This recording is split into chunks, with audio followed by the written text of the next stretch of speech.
medida de comprimento. Aqui nós temos a fita métrica, tá? Essa é uma fita métrica que é um pedaço. Aqui nós temos uma trena dobrável e aqui nós temos outra trena, tá? Percebam que esse tipo de trena, ela fica maior que a fita métrica? Sim, quando a gente vai esticando, ela vai ficar muito maior que a fita métrica. A fita métrica, ela tem até 100 centímetros, ou seja, nós podemos medir até 1 metro. Bom, aqui é a régua que vocês conhecem. Geralmente, a régua de vocês tem até 30 centímetros, né? É mais ou menos o comprimento do caderno, mais ou menos em torno disso. Porém, existem réguas. Existem réguas maiores? Sim, existem, tá? Então, esses são os instrumentos. E só revisando, aqueles são alguns dos instrumentos, porque hoje, com a tecnologia que está sempre avançando, existem mais. Lembra que nós aprendemos que antigamente faziam a medida de comprimento com as partes do corpo? Conforme a tecnologia tudo foi avançando, foram construindo instrumentos. E aqueles são só alguns, existem mais. Para medir comprimentos, usamos alguns instrumentos de medida, como por exemplo, régua, fita métrica e trena. Junto com seus colegas, meça os comprimentos indicados, preencha o quadro e indique se usou uma régua ou uma fita métrica. Bom, deixa eu marcar aqui.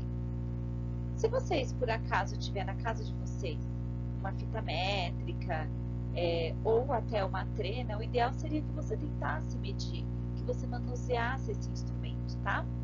Porque assim ficaria mais fácil a gente compreender sobre as medidas. Se você não tem, a gente vai usar da imaginação. Então, vamos lá. A porta. A porta, todo mundo conhece a porta. Então, imagina a largura da porta. Deixa eu ver se eu consigo. Vou desenhar uma porta aqui.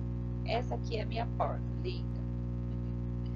Se eu quero a largura da porta, eu quero saber daqui até aqui, quanto que eu tenho, desse a este, quanto que eu tenho.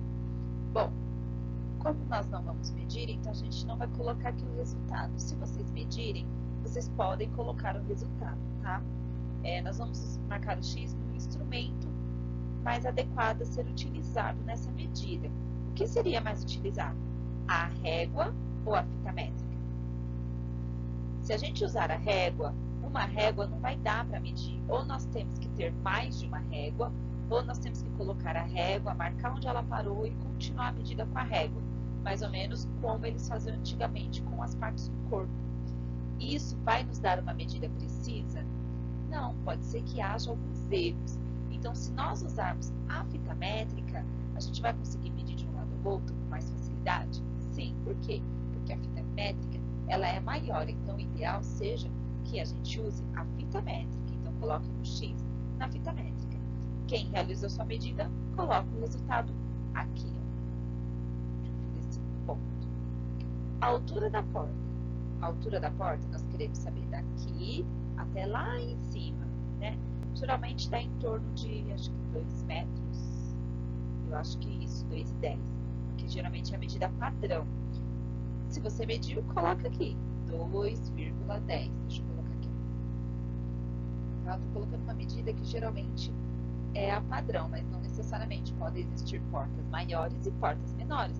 Se de repente for uma porta de anão, vai ser uma porta menor, não é? Bom, o ideal é que a gente use a régua ou a fita métrica. É a mesma ideia de pensamento. O ideal é que a gente use a fita métrica porque ela é maior. Vai dar para usar uma fita métrica só para medir? Não, porque ela tem até 1 metro. Mas a gente vai marcar e vai utilizar ou a mesma fita ou outra.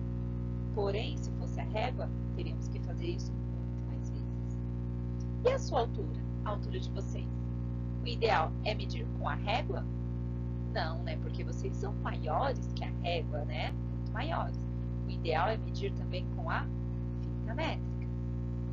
A altura de um colega vai ser a mesma coisa.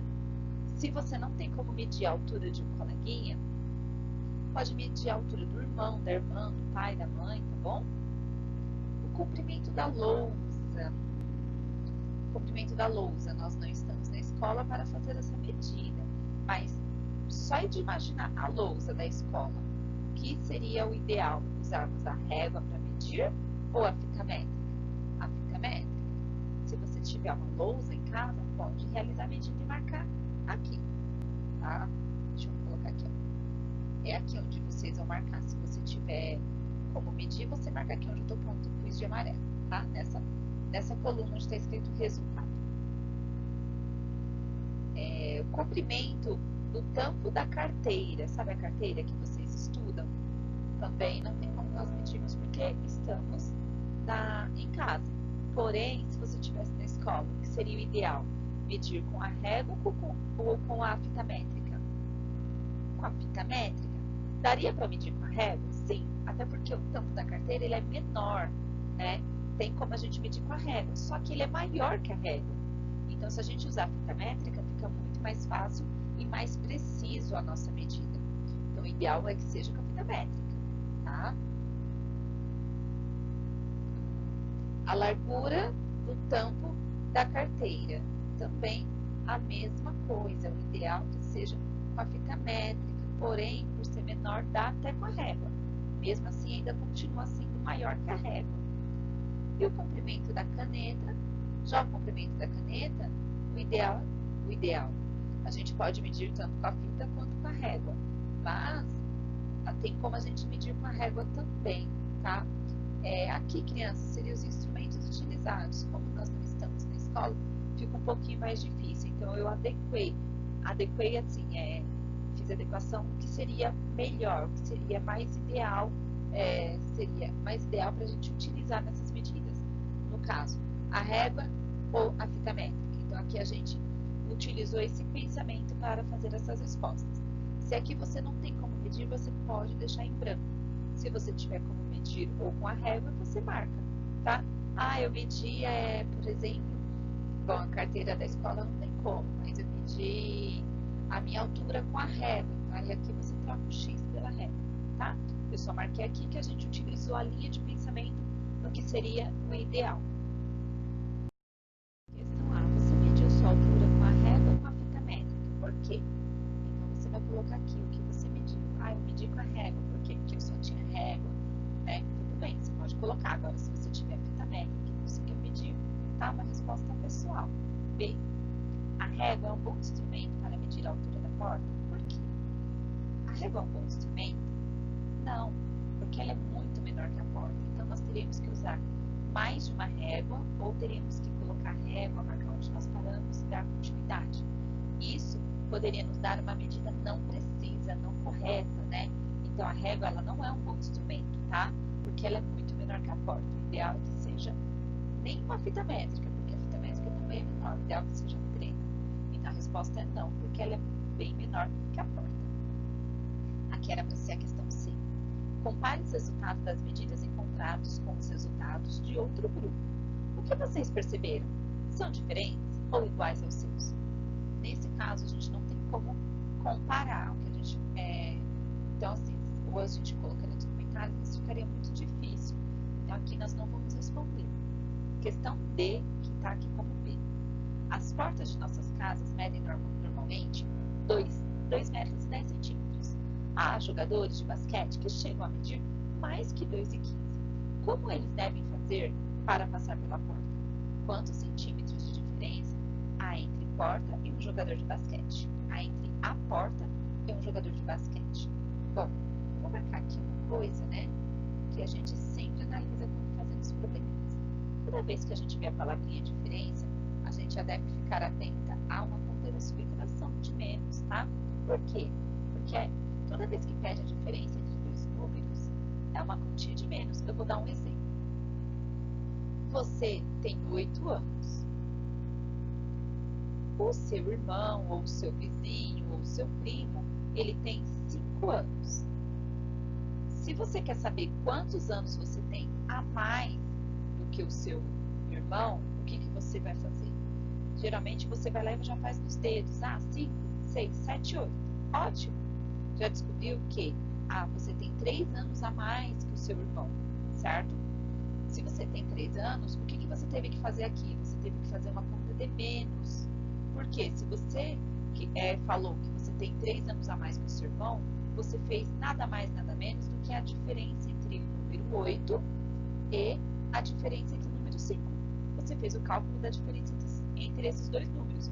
Ou seja, do número 5 até o 8, quantas unidades você percorreu? 5, 6, 7, 8, 3. Então, muitas vezes, a gente já vai lá e faz de cabeça, faz o cálculo de mente. E, formalmente, nada mais é do que uma continha de menos, uma subtração, tá? Então, sempre que pedir a diferença, tenta lembrar, comparando a sua idade com a de alguém, acho que fica mais fácil. Então, aqui, se ele quer a diferença, então eu já me atentei que ele quer uma continha de menos, certo? Então, como que nós vamos fazer isso? 2,15, que é o maior valor, vai ficar na frente, menos 2,10. Ah, professora, mas tem vírgula, vai ficar mais difícil, né? Bom, vamos lá. Quando a gente vai fazer uma continha com vírgulas, o ideal não, o certo, né? É sempre você colocar vírgula embaixo de vírgula para que você não realize esse cálculo errado, tá? Então, vamos lá. Você tem 2,15 menos 2,10. Então, você começa pelo último número. 5 menos 0, 5. 1 menos 1, 0. 2 menos 2, 0. E aqui, ó, vírgula embaixo de vírgula. Ou você pode fazer o seguinte. Quantos números você tem depois da vírgula? 2 algarismos, 2 números. Então, aqui você vai contar 1, 2 e colocar vírgula. Vai permanecer 2 números após a vírgula, tá? Então, qual é a diferença entre a altura do jogador e a porta? A diferença são 5 centímetros. Você pode colocar só os 5 centímetros, ou você pode colocar do jeito que eu coloquei aqui, tá? Ou se você colocou assim, ó, 5 centímetros também está correto, tá bom, crianças? Então, bom, e não esqueçam de colocar a primeira pergunta, né? O que eles devem fazer para passar pela porta? Que não é quebrar a porta, tá? Pode ser aumentar a porta ou abaixar-se, tudo bem? Bom, então finalizamos a atividade 10.4.